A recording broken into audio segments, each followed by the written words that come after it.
বিজ্ঞাপন বিরতির পর স্বাগত। এখন খবর বিস্তারিত। সিআইটিইউ অনুমোদিত ত্রিপুরা রাজ্য ক্ষৌরকর্মী ইউনিয়নের পঞ্চম ত্রিবার্ষিক সম্মেলন অনুষ্ঠিত হয় আগরতলা সংগঠনের দপ্তরে।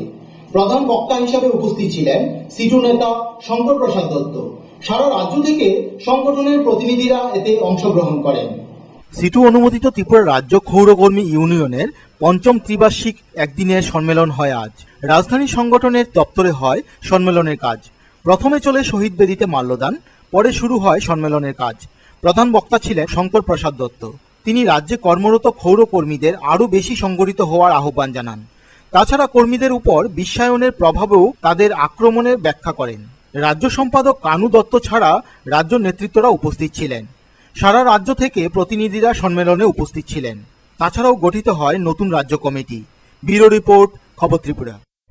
রাজ্যপাল দেবানন্দ কুয়ার আখোয়ারা চেকপোস্ট এলাকা পরিদর্শন করেন। সীমান্ত সুরক্ষা বাহিনীর জওয়ানদের পক্ষ থেকে তাকে দেওয়া হয় গার্ড অফ অনারও।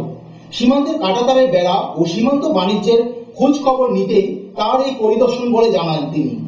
রাজ্যপাল দেবানন্দ কুয়ার গতকাল বিকেলে আখোয়ারা চেকপোস্ট এলাকা পরিদর্শন করেন।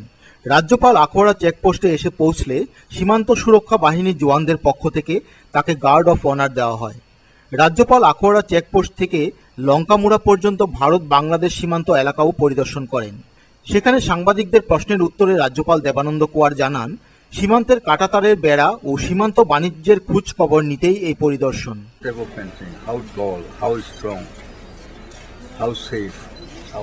সীমান্ত এলাকার পরিদর্শনের সময় রাজ্যপালের সঙ্গে বিএসএফ এর আইজি, পশ্চিম জেলার অতিরিক্ত জেলা শাসক, বিএসএফ এবং রাজ্য পুলিশের অন্য পদস্থ আধিকারিকরা উপস্থিত ছিলেন। ব্যুরো রিপোর্ট, খবর ত্রিপুরা। ধর্মনগর দক্ষিণ নোয়াপাড়ার কালীদিঘিতে স্নান করতে নেমে জলে ডুবে মৃত্যু হয় 13 বছরের এক কিশোরের। মৃত কিশোরটির নাম পঞ্চু কর্মকার। তার মৃত্যুতে এলাকায় শোকের ছায়া নেমে আসে।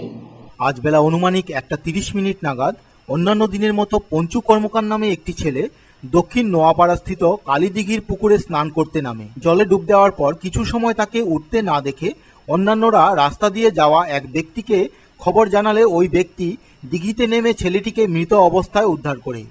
ছেলেটির নাম পঞ্চু কর্মকার, বয়স অনুমানিক 13।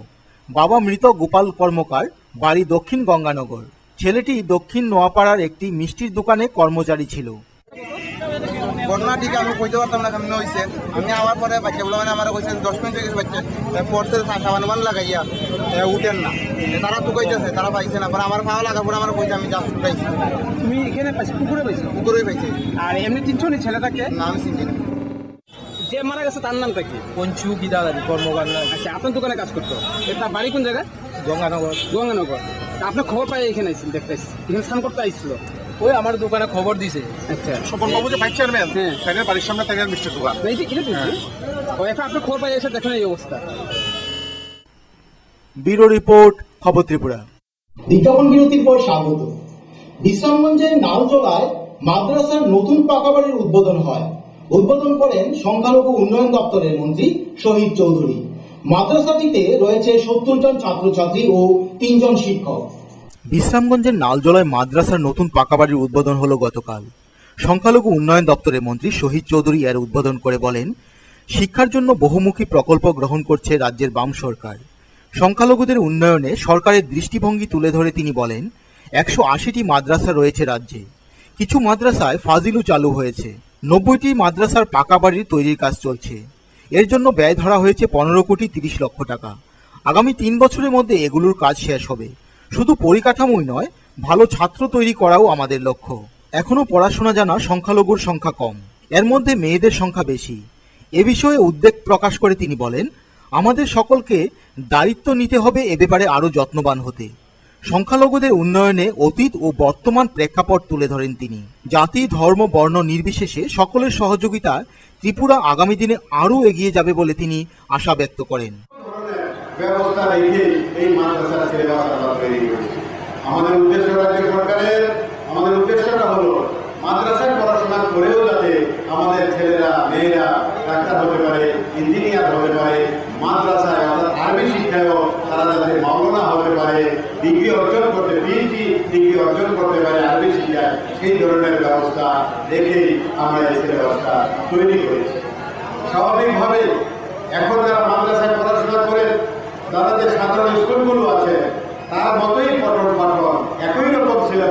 শুধু মাদ্রাসার মধ্যে অ্যারাবিক সিলেবাসটা বাড়তি আছে, বরঞ্চ মাদ্রাসায় যারা পড়াশোনা করে জেনারেল স্কুলের থেকে তাদের একটু বাড়তি পড়াশোনা করতে হয় জেনারেল স্কুলে অ্যারাবিক নিয়ে।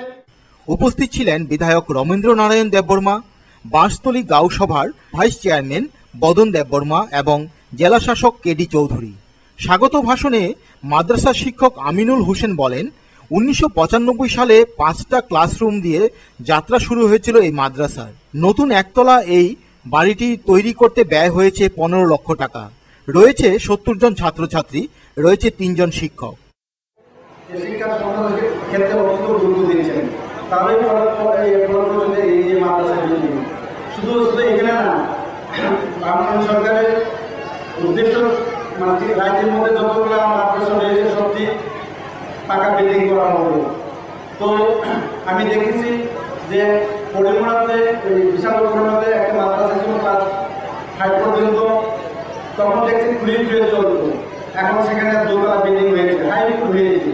কাজে এখানে যে হাই স্কুল হবে না কেন, এই জন্য আপনাদের এখানে যারা অভিভাবক তারা সচেতন থাকতে হবে। এখানে হয়তো সমস্যা থাকবে, সেই সমস্যা আমরা ব্যুরো রিপোর্ট, খবর ত্রিপুরা। আমবাসা টিআরটিসি পাড়ার অঙ্গনওয়াড়ি কেন্দ্রটিতে যাওয়ার রাস্তাটির একটি বড় ট্রেন থাকায় ছাত্রছাত্রীদের যেতে হচ্ছে অন্য একটি বাড়ির উপর দিয়ে। প্রায় 1.5 মাস ধরে ছাত্রছাত্রীরা এই অসুবিধার সম্মুখীন হচ্ছেন।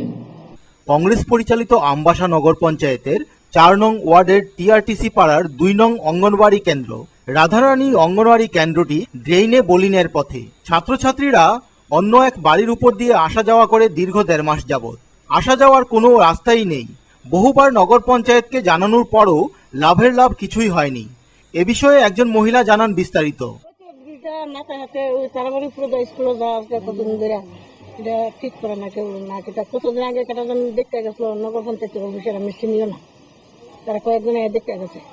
আগে ব্রিজ বানাচ্ছিল, তো স্কুলে ভেঙে যাইতেছে না, এটা তো রিক্স, বাচ্চারা তো ওই তারা বাড়ি পুরো জানা তো স্কুল বন্ধ, সবাই তো আমার একটা নেই, সবাই অসুবিধা, এটা ব্রিজ নাই তো অসুবিধা না। ওখানে দিদিমণি তারা আলিয়া বাচ্চারা কেউ কেউ যায় তারা বাড়ি পুরো। পরে নারী নেত্রী গীতা সরকার জানান, এই ওয়ার্ডের মেম্বার নগর পঞ্চায়েতের ভাইস চেয়ারম্যান, তবু অঙ্গনওয়াড়ি কেন্দ্রটির এই বেহাল দশা। এটা আমরা আসলে আমাদের পাড়াটাই টিআরটিসি পাড়া, তবে যদিও আমি টিআরটিসি পাড়ার মধ্যে আছি, তবে এই এলাকার অঙ্গনাদি স্কুলের সেন্টারের সামনে আওয়ার পরে দেখলাম যে অঙ্গনাদি সেন্টারটা মানে টোটালি মানে এমন ভাবে ভাঙছে। দীর্ঘদিন ধরে আমরা এটা সমস্যা শুনি, হেল্পার আমাদের কাছে যায় যে জল নাই, নগর পঞ্চায়েতে যোগাযোগ করছে, একটা পয়েন্ট দেওয়ার জন্য কইতাছে, তারা দেয় না। হেল্পারের খুব কষ্ট, এটা আমাদের কাছে কয়, কিন্তু আমরা তো আর কিছু করতে পারতাম না, আমরা হচ্ছে নগর পঞ্চায়েতের কথা কইছি।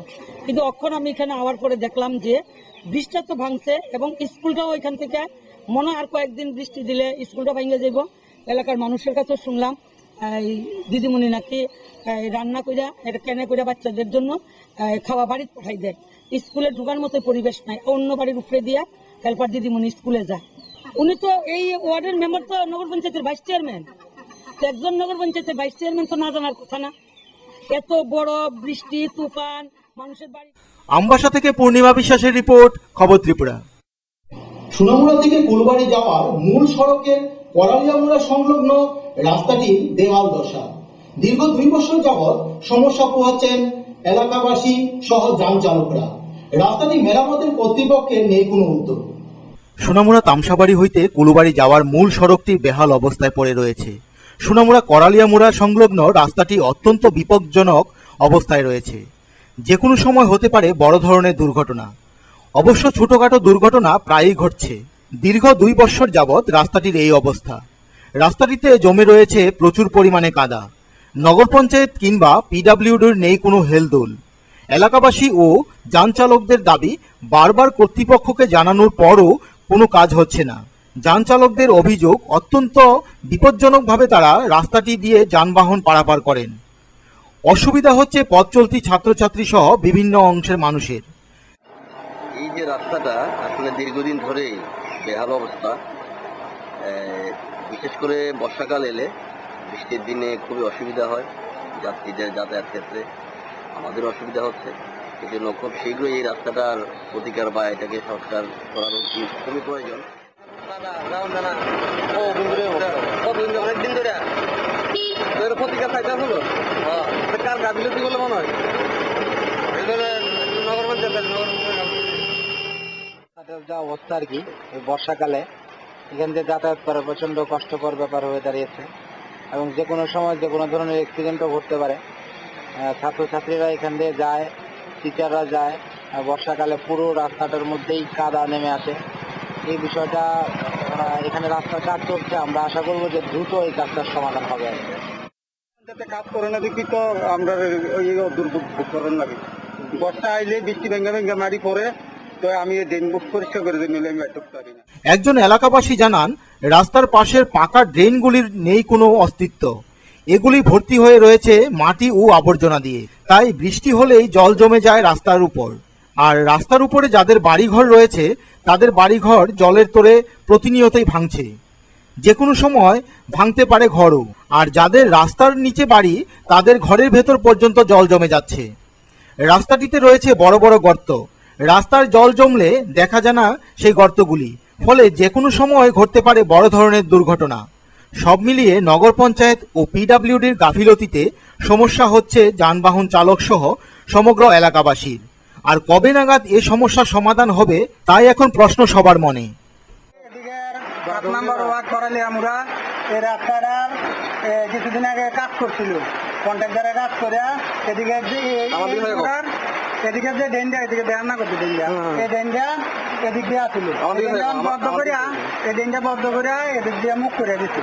মুখ করছে মেশিন করে কাছে দিয়ে মুখ করার ফলে এখন যত আবর্জনার জল আছে, লেট্রিনের জল, মানুষের নোংরা আবর্জনার জল এটা মেশিন করে আজ 15-20 দিন ধরে জল ঢুকতেছে। আমরা এদিকে মেম্বার, চেয়ারম্যান সবার কাছে জানানো হয়েছে, কিন্তু তারাও কইছে যে করাই দিব, কইয়া আজকে রেশন করা হয়েছে না। অল্প বৃষ্টি আইলে এদের ভিতরে জল ঢুকে, আর মানুষ এই জল খাইয়া বিভিন্ন রকমের নানা রোগে আক্রান্ত হইতেছে, আর অনেকের মরণ ফটো বেরিয়ে গেছে। এটা তো আমরা চিনি না, কয়েকজন কন্ট্রাক্টরে জানি, তারা আমরা চিনি, আমরা মুখ চিনি নাম জানি না। তারাই কাজটা করে, করার ফলে এদিকে কাজটা পদ্ধতি অন্যগুলো দিয়ে কাজ করে, আর আমরা যে গেলে করবো করছি করুম এরকম করতে আছে, কিন্তু কাজটা কখনো হইতে আছে গেলে এটা সমস্যাটা সমাধান হবে। এদিক দিয়ে কারেন্টেরও একই অবস্থা, কারেন্টও এরকম হয় আর জলেরও অসুবিধা হইতেছে। মেশিন করে জল দেবে, এরপরে ঘরের ভিতরে জল দেবে। হ্যাঁ, রাস্তাঘাট মানে খারাপ হয়ে গেছে, আজ 4-5 দিন কারেন্ট নাই, তারপর জল খাইতে পারতেছি না, সব গোলা জল এটার ভিতরে ঢুকে, এই কারণে। সুনামুড়া থেকে রতন দাস, সুকান্ত বর্মন, বাপ্পি নমের রিপোর্ট, খবর ত্রিপুরা। লংথরাই ভ্যালি মহকুমার মনু থেকে আমবাসা আসার পথে উদ্ধার হয় একটি 20 ফুট দৈর্ঘ্যের অজগর সাপে। এলাকাবাসী এটিকে বন দপ্তরের হাতে তুলে দেন। লংথরাই ভ্যালি মহকুমার মনু থেকে আমবাসা আসার পথে কয়েকজন লোক 44 নং জাতীয় সড়কে দেখতে পায় একটা অজগর সাপ, যার দৈর্ঘ্য প্রায় 20 ফুট। পরে সাপটিকে আমবাসা বন দপ্তরের হাতে তুলে দেওয়া হয়। গতকাল সাপটিকে সিপাহীজলায় নিয়ে আসা হয়। কালকে সন্ধ্যার সময়, বুঝলি, সন্ধ্যার সময় মারুতি ব্যান দিয়া মনু থেকে এদিকে আগরতলা আসার পথে রাস্তার মধ্যে ক্রস করতে আসছিল আর কি। সাপটি ঠিক মেন রোড দিয়া ক্রসিং করতে সময় তারা দেখতে সেরে তারা আমাদের ফোন করতে পরে আমরা কইছি রেঞ্জ অফিসে নিয়ে আসার জন্য। তারপরে রেঞ্জ অফিসে নিয়ে আসার পরে আমরা এখানে রাখলাম, এখানে খাঁচাতে ইদি শিবাজলায় দিয়ে আমরা তো কে এনে দিছে এটা, কে এনে দিছে এটা? লোকটার নামটা আমি ঠিক। আমবাসা থেকে পূর্ণিমা বিশ্বাসের রিপোর্ট, খবর ত্রিপুরা। ডিওয়াইএফআই অমরপুর মধ্যাঞ্চল কমিটির উদ্যোগে এক রক্তদান শিবিরের আয়োজন করা হয়। উদ্বোধন করেন বিধায়ক মনোরঞ্জন আচার্য। এতে মোট 40 জন যুবক স্বেচ্ছায় রক্তদান করেন। ভারতের গণতান্ত্রিক যুব ফেডারেশন অমরপুর মধ্যাঞ্চল কমিটির উদ্যোগে এক রক্তদান শিবিরে 40 জন যুবক রক্তদান করেছেন। এদিন অমরপুর পুরাতন টাউন হলে আয়োজিত এই রক্তদান শিবিরের উদ্বোধন করেন বিধায়ক মনোরঞ্জন আচার্য। সংগঠনের মধ্যাঞ্চল সম্পাদক সুদীপ শীল এদিন জানিয়েছেন, সভ্যপদ অভিযানকে সফল করার উদ্দেশ্যে আজকের এই উদ্যোগ।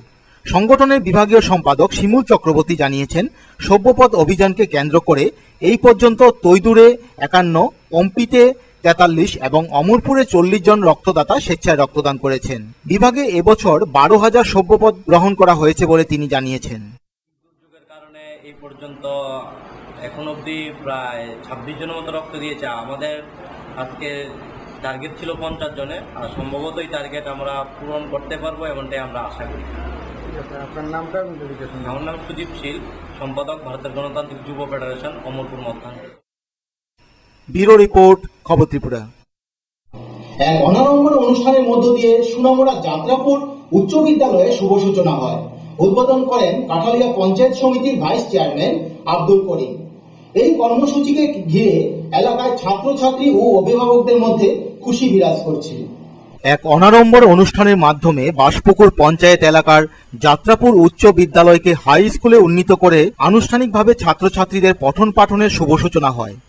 এদিন কর্মসূচিকে ঘিরে বিদ্যালয়ের ছাত্রছাত্রী, অভিভাবক মহল ও শিক্ষা অনুরাগী সবাই খুশি। এদিন বিদ্যালয় হলে এক সংক্ষিপ্ত অনুষ্ঠানে প্রধান অতিথি হিসাবে উদ্বোধনী বক্তব্য রাখতে গিয়ে কাঠালিয়া ব্লক পঞ্চায়েত সমিতির ভাইস চেয়ারম্যান আব্দুল করিম বলেন, বিদ্যালয়টির যাত্রা শুরু হয়েছিল এই রাজ্যের রাজন্য শাসনে ছোট্ট একটি কুঁড়েঘরের মাধ্যমে। জনবসতি ছিল অধিকাংশই সংখ্যালঘু মুসলিম। 30 বছর এ রাজ্যে কংগ্রেস দলের শাসনকালে বিদ্যালয়টির কোনো অগ্রগতি হয়নি। তিনি দাবি করেন, রাজ্যের বামফ্রন্ট সরকার প্রতিষ্ঠার পর পেছনে পড়া গ্রাম পাহাড়ের ছেলে মেয়েদের জন্য শিক্ষা প্রসারের গুরুত্ব দিচ্ছেন।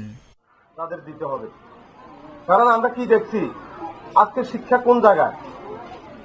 আজকে শিক্ষার আন্দোলন এই রাজ্যের ছাত্র সমাজ শিক্ষাকে আরো উন্নত করার জন্য লড়াই সংগ্রাম করছেন। আমরা দেখেছি, আমরাও এটা শুনেছি, জেনেছি যে স্কুলে শিক্ষার জন্য পয়সা দিয়ে লেখাপড়া শিখতে হতো, বেতন দিয়ে স্কুলে পড়াশোনা করতে হতো। সেই ব্যবস্থাটাকে আমরা নির্মূল করেছি। তারপরে আজকে কাউকে স্কুলে বেতন দিতে হয় না। সরকারি প্রতিষ্ঠান, সরকার আজকে স্কুলের দায়িত্ব নিয়েছে, ছাত্রদেরকে শিক্ষায় উন্নত করে দেশের সম্পদ। এখানে যতজন ছাত্র আছে প্রত্যেকটা ছাত্র ছাত্রী আজকে আমাদের এই দেশের সম্পদ। তাদের মননশীলতার মধ্যে তাদের বিশাল কিছু থাকে, কেউ ডাক্তার, কেউ ইঞ্জিনিয়ার, এই ধরনের বিভিন্ন যোগ্যতা তাদের মস্তিষ্কের মধ্যে আছে, এখান থেকে গড়ে উঠবে। তাহলে আজকে সরকার এই দায়িত্ব নিয়েছে। আজকে তা নয়, শুধু আজকে লেখাপড়া করার জন্য। বক্তব্য রাখেন বিশিষ্ট শিক্ষাবিদ ও সমাজসেবী বাবুল দেবনাথ। তিনি বলেন, বর্তমানে এই বিদ্যালয়ের শিক্ষক ও শিক্ষিকার স্বল্পতা নেই। এখন প্রয়োজন পড়ুয়াদের নৈতিক মান উন্নয়ন, তাদের দৈহিক সুস্থতার জন্য উপযুক্ত শিক্ষা ইত্যাদি ব্যবস্থা করা একান্ত জরুরি। উন্নত হয়েছে, তাহলে এই যে এখানে যারা আমরা ছাত্রছাত্রী যারা আমরা রয়েছি, যারা আমরা অভিভাবকরা রয়েছে, আমাদের একটু চিন্তা, একটু ভাবার বিষয় আছে। ভাবার বিষয় এই জায়গা 42 সালে যদি স্কুলটা জেবি স্কুলে হয়, তাহলে 2060 সালে কেন এটা এসবিতে উন্নীত হলো? তাহলে মাঝের যে অনেকটা দিন, অনেক বছর, কত বছর, একটু যুগ বিয়োগ করলে দেখবেন অনেক বছর ফিরে গেল, এসবির মধ্যে রইল, জেবির মধ্যে রইল, এসবি তার উন্নীত হইল না। রাজ্যে বামফ্রন্ট সরকার আসার পর এই যে আমাদের গ্রামে গঞ্জের যে মানুষ, যাতে গ্রামে গঞ্জের সমস্ত ছেলেমেয়েরা যাদের শিক্ষার আলোটা পায়, শিক্ষিত হইতে পারে, লেখাপড়াটা বাড়ির কাছ থেকে করতে পারে, সেটার উপর সবচেয়ে বেশি গুরুত্ব দিয়েছেন। এই গুরুত্ব দেওয়ার সুবাদে আমার এই স্কুলও 2060 সালে বামফ্রন্ট সরকারের আমলে এই স্কুল এসবিতে উন্নীত হয়েছিল। ঠিক আবার বামফ্রন্ট সরকারের আমলেই। তাছাড়াও বক্তব্য রাখেন আমিনুল ইসলাম, আনু মিয়া, হাবিল মিয়া। সভানেত্রী ছিলেন পঞ্চায়েত প্রধান আমেনা বিবি। দ্বিতীয় পর্বে নবম শ্রেণীতে এদিন প্রথম 35 জন ছাত্রছাত্রীর পঠন পাঠনের সূচনা করেন বিদ্যালয়ের প্রধান শিক্ষক হিমাংশু দাস। কাঠালিয়া থেকে নারায়ণ বৈদ্যের রিপোর্ট, খবর ত্রিপুরা।